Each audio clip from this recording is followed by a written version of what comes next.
Hey you, this is Jeffrey Wu with the Health Via Modern Nutrition podcast, the HVMN podcast. And today we're doing Free Fatty Friday number 8. And today is November 13th, 2020. Now, again, I want to put the question queue on pause and focus and meditate and discuss one concept today. And that concept is compounding. Compound interest, compounding growth, this power of exponential growth behind something that can be seemingly so small and so incremental, compounding over time consistently, stably, ends up being exponentially powerful. And this is very counterintuitive towards our physics, our linear physics driven mind, right? Because when you look at a ball flying or animal running, these things are moving linearly, and very few things in nature actually move exponentially. Essentially, nuclear fission or nuclear fusion are some of the two things that happen exponentially. And that's why they are so counterintuitively powerful. The same thing relates to the power of compounding. So I want to spend this Free Fatty Friday talking about compounding and how it relates to our health, how it relates to how we choose to spend time with certain types of people, and ultimately how the power of ideas can compound. So hopefully this will be a valuable, thought-inspiring monologue here as we explore the concept of compounding. Let's define compounding mathematically. In simple mathematics, think about something that is compounding exponentially. So it's something that is regularly and stably going to some power, and that power increases over time. If we take an example of 1% improvement, whether that's you're getting 1% smarter every single day, and you do that for 365 days for a full year, or you take kind of gross example, let's take money, you have $1,000 and you have an interest that pays 1% interest every single day. Well, 1.01 to the 365th power is almost 40. So meaning that if you have $1,000 in the bank account and you get 1% interest a day, and that compounds, at the end of 1 year, you have almost $40,000 because 1.01 to 365 is almost 40. So in that sense, if you can get 1% smarter every single day, you will literally become 38, 39, 37, 38 times smarter, close to 40 times smarter. Exponential compounding is very unnatural. But you can see that simply from just something that's so incremental, just a 1% improvement compounded over time, turns into something that is completely massive and counterintuitive. So another way to think about this that's maybe less abstract and more physical is thinking about a flywheel. These are the little spin wheels that people play around with where you blow and then you get more and more momentum as this wheel spins. And that's another way to visualize this concept of compounding. As you get momentum to move something, it's kind of like activation energy. Once you get things moving and you put more and more energy into that system, it becomes easier and easier and easier.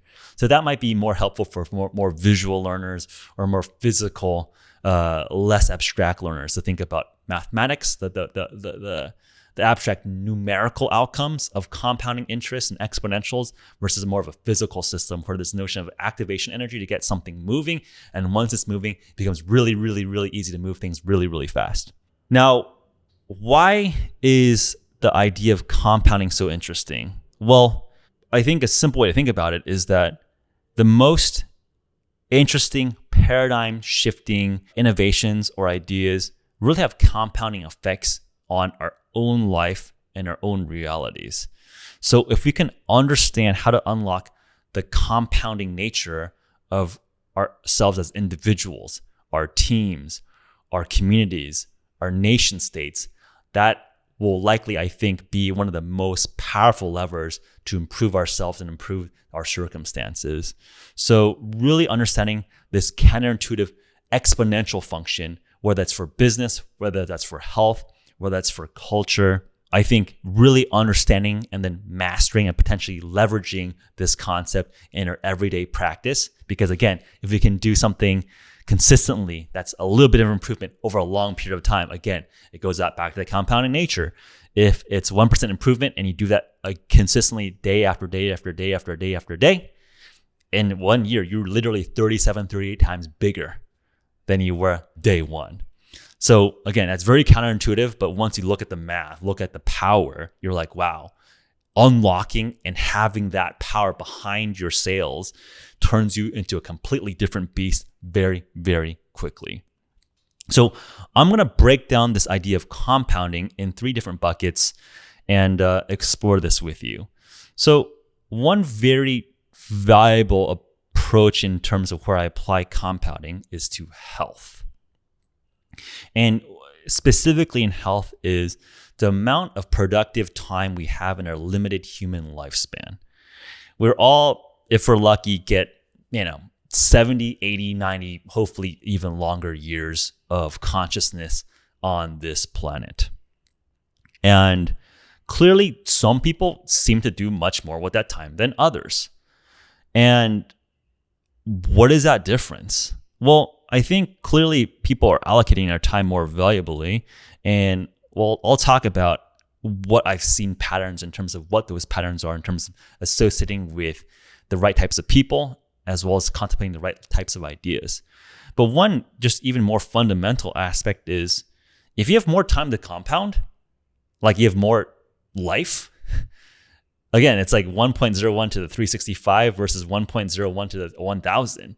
I mean, 1.01 to 1000 power is what? Let's just do the math real quick. That's almost 21,000x. So 1.01 to 365 is 38x. And then just 3 years of compounding is literally almost 21,000x. Again, very counterintuitive, where the length is only 3x, but the number is almost 100x in terms of multiple on the starting position. So in that lens, if you and I have more time, more productive time, then we can get a lot more done. We can expand, grow, learn so much more. So that's where I really focus a lot of my time and energy trying to master and understand metabolism and physiology and longevity.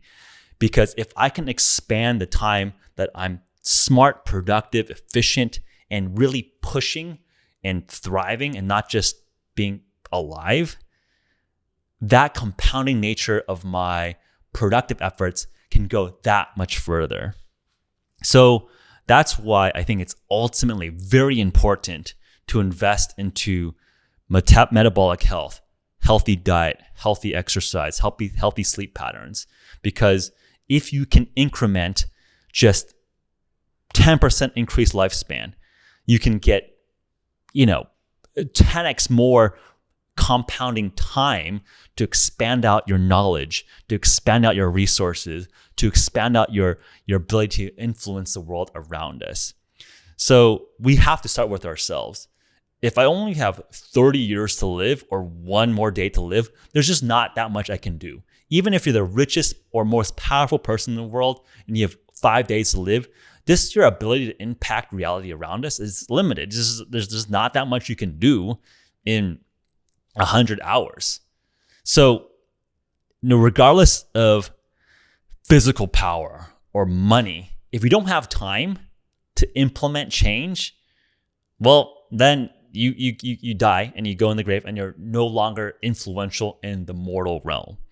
So again, that's why focusing on investing in health and is so important. And then you might argue, well, is that extra workout or is eating ketogenic or is stabilizing my blood glucose that valuable? Well, maybe on a single day, it doesn't matter, right? Like I can eat a candy bar today and we're all resilient. The human body is not designed to be such a snowflake. Like we'll be able to metabolize that cookie or that candy bar quite nicely. But again, we go back to compounding.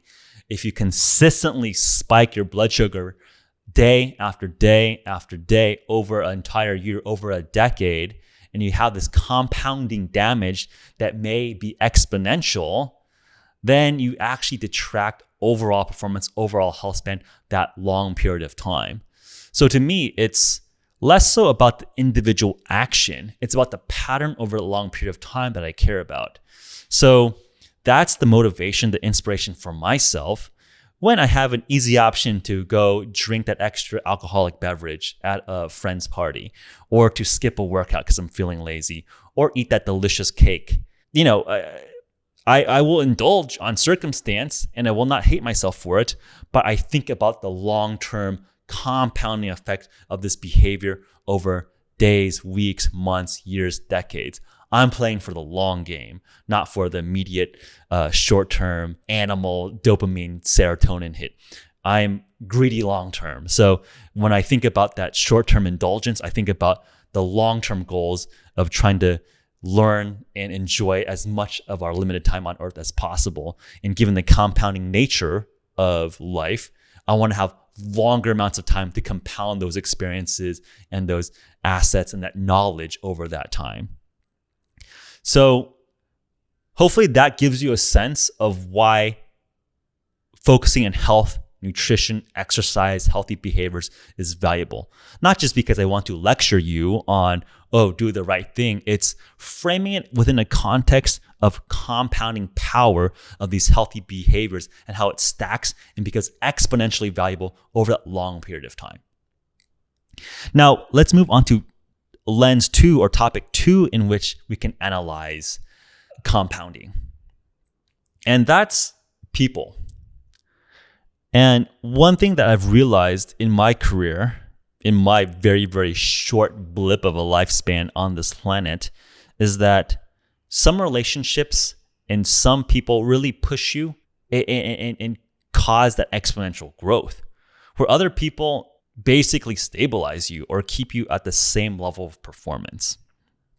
And maybe another way to express the same thing is that if you look at performance of people, if we stack rank people, we see a power law distribution of outcomes. You have people that are top of the field, whether you're LeBron James, a Kanye West, or a Elon Musk, or a Jeff Bezos.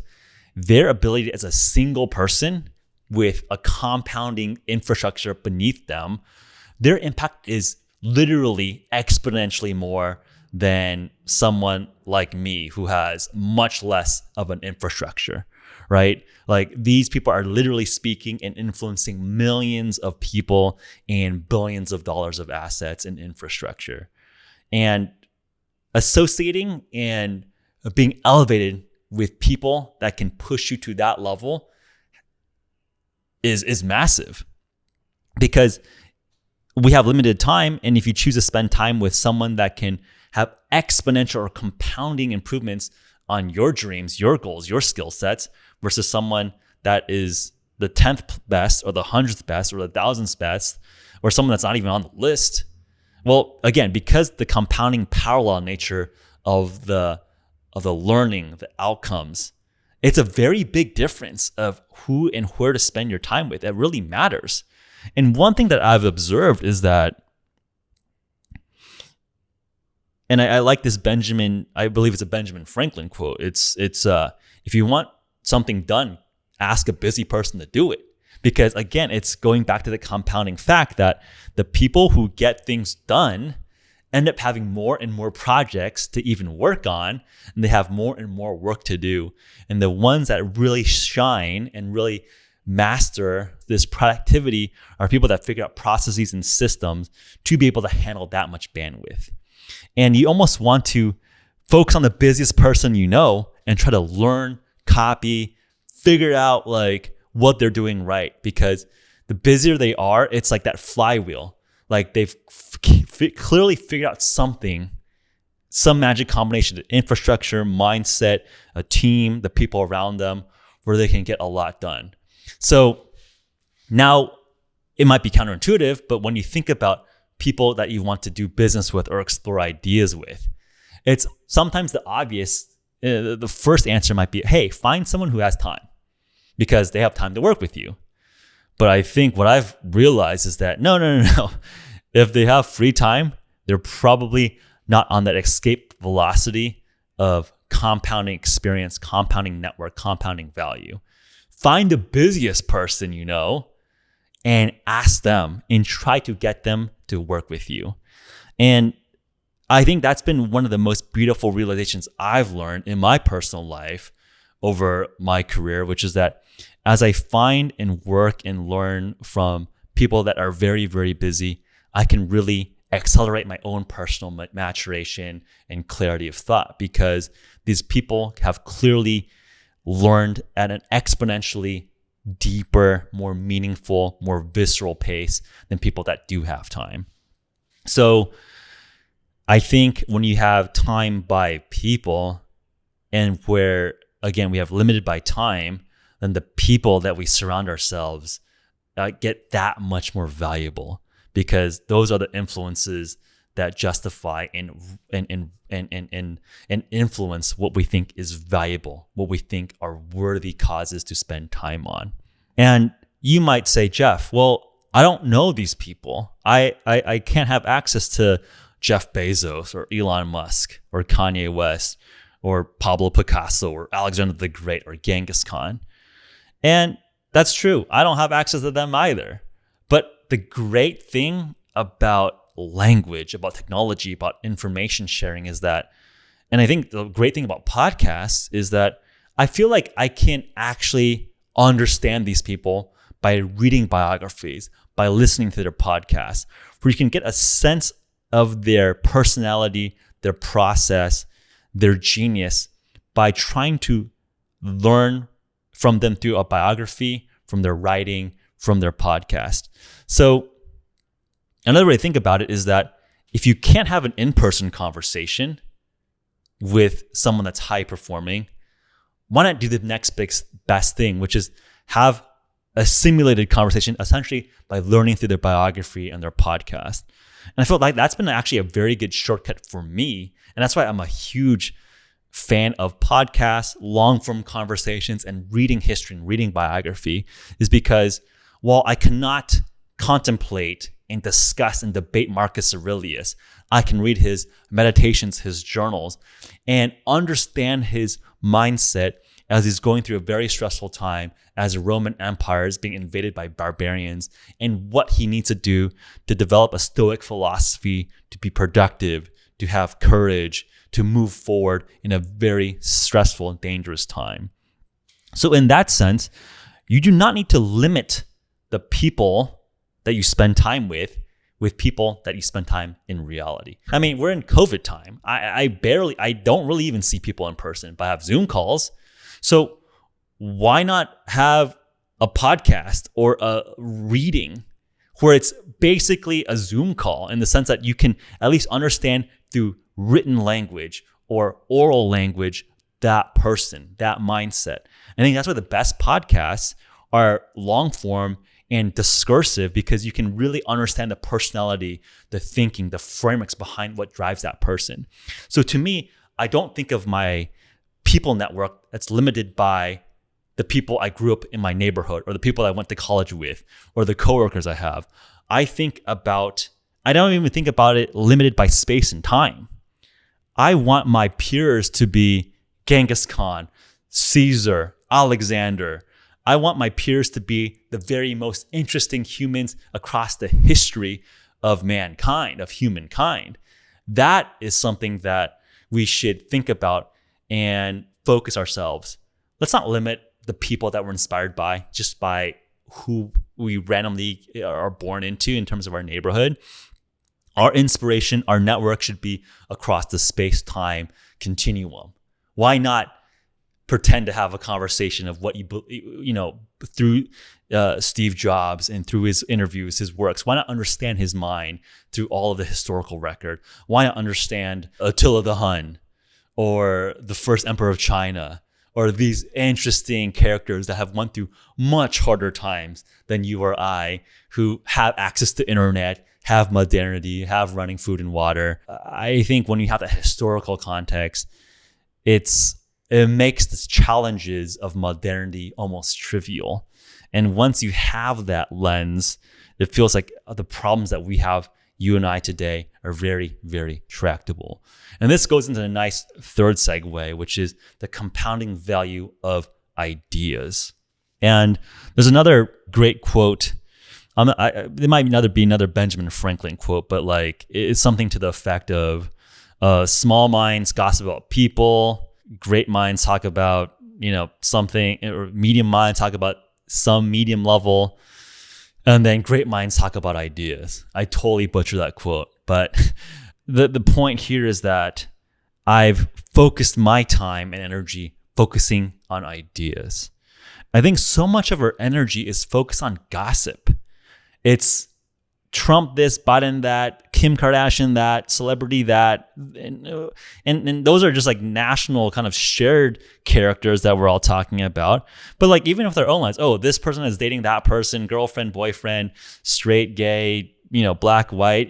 There's so much like just trivial discussion on arbitrary people activities. But these are such narrow, non-compounding ideas. I think the most interesting things that make my life beautiful is thinking about the concepts that can compound, and then beyond that, thinking about a cluster, an ensemble, an entourage of ideas that unlock things that are not covered in a single discipline alone. So another way to put that is, I think where I found the most beauty, the most interestingness, is being multidisciplinary across a number of fields. And in some way, you cannot connect the dots moving forward, but looking backwards, being classically trained computer scientist at Stanford, and then going into the human performance, metabolism, physiology world, I feel like I have a very unique lens as I try to solve problems within health, metabolism, physiology, longevity, anti-aging. I feel like it's just phenomenally interesting to think about how the algorithms, how machine learning, how AI, how systems principles can be applied to physiology, metabolism. And then when I'm talking to MDs classically trained in just biology, there's real knowledge sharing because I can translate and understand their domain and also bridge it to cross-functional domains. And from there, you have this exponential compounding factor of unlocking newer, more interesting ideas. And I think that's been the magic sauce behind this podcast in terms of the awesome conversations that we've had, but also the business, the culture, the focus, the research, and my personal research areas, just at the intersection of engineering and physiology, engineering and metabolism. And because I don't even care about physical bounds, it's just been fun to just explore the territory between therapeutics on the medicine side to enhancement in terms of making better humans. And that could be more enhanced metabolic organic humans, or it could be uploading consciousness to the cloud. I don't see these boundaries because to me, as I've collected frameworks and ideas across disciplines, across academic fields, I feel like I just am following the footsteps of Plato, of Socrates, of Aristotle, just being a natural philosopher, just trying to be curious, learn from the experts across all fields, and just find truth.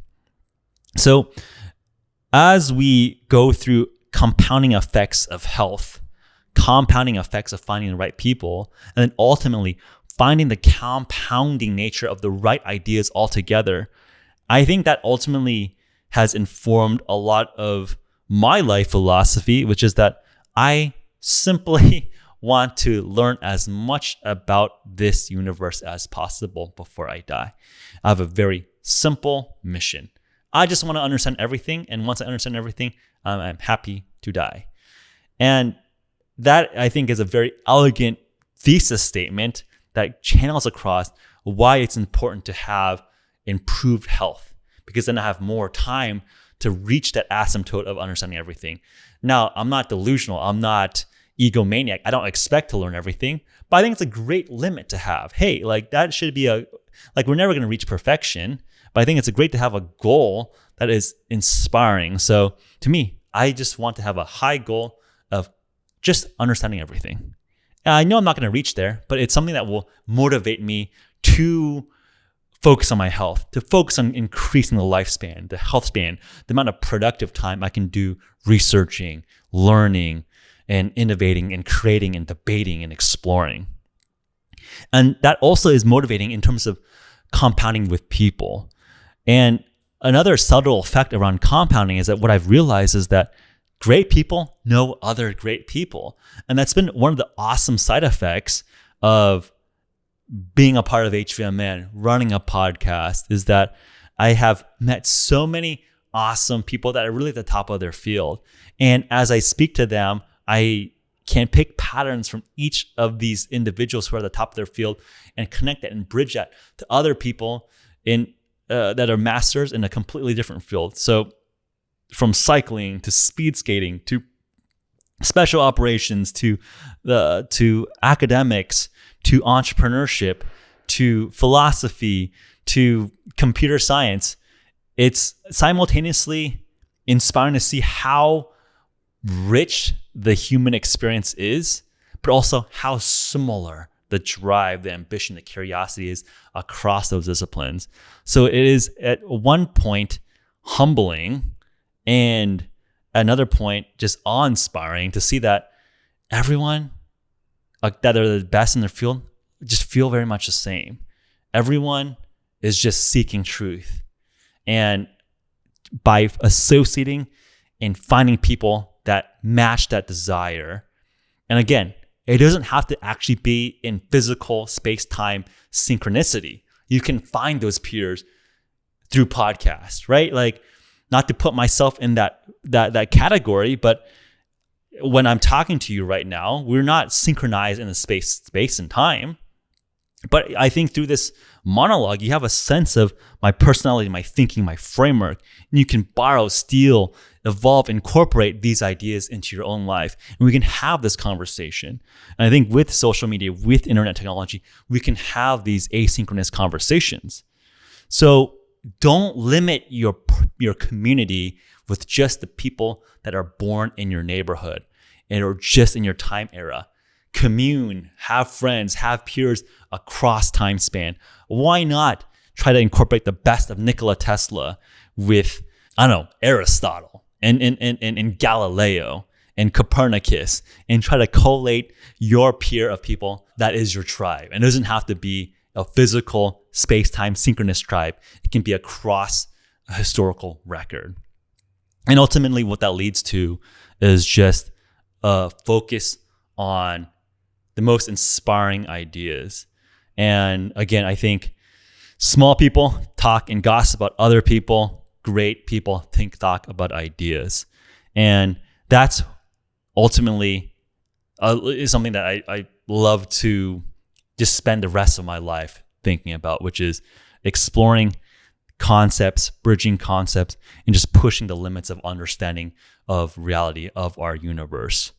And this is hopefully something that I like evolving Free Fatty Fridays to, because, and maybe admittedly, I think a lot of the questions that I've been getting are very almost pedestrian. And that's not to say you can't ask those questions to me, but I love, popping out of just ketosis or fasting, because yes, I've essentially answered 1,000 variations of different fasting, nutrition protocols. And of course, there's nuances and details there. But I love talking about the frameworks that make me allows me to make judgments or prescriptions or commentary on what I think is a proper or an appropriate consideration of how to incorporate something new into your life. So if we can do that for everything, and to me, it's like, if you understand how to derive all of electromagnetism or relativity or quantum mechanics, you don't need to memorize the small formulas, because you can derive them as they come up. So to me, it's like, if you have this tree of knowledge and there's so many little factoids that are leaves, if you can start understanding the branches and then eventually the core trunk, everything can be derived if you have the core ideas right. And that is what we should be searching for. We should be searching for an improved health span so you have the energy, have the lifespan to then focus on the right people to help us find the right core trunk of knowledge. So this is Free Friday number 8. I hope this sparked some thought.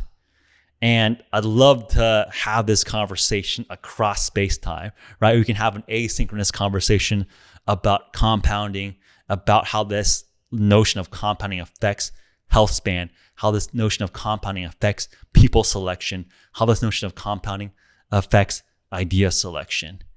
I hope this was a fun discussion around this topic. Hopefully it sparked some ideas in you.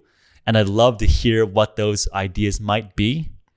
Again, if you appreciate this conversation, this thought, the best way to support is to do all the algorithmically good stuff, meaning 5 stars, thumbs up, subscribe, comment, and share. I know me and my team read all the comments and we really, really appreciate it.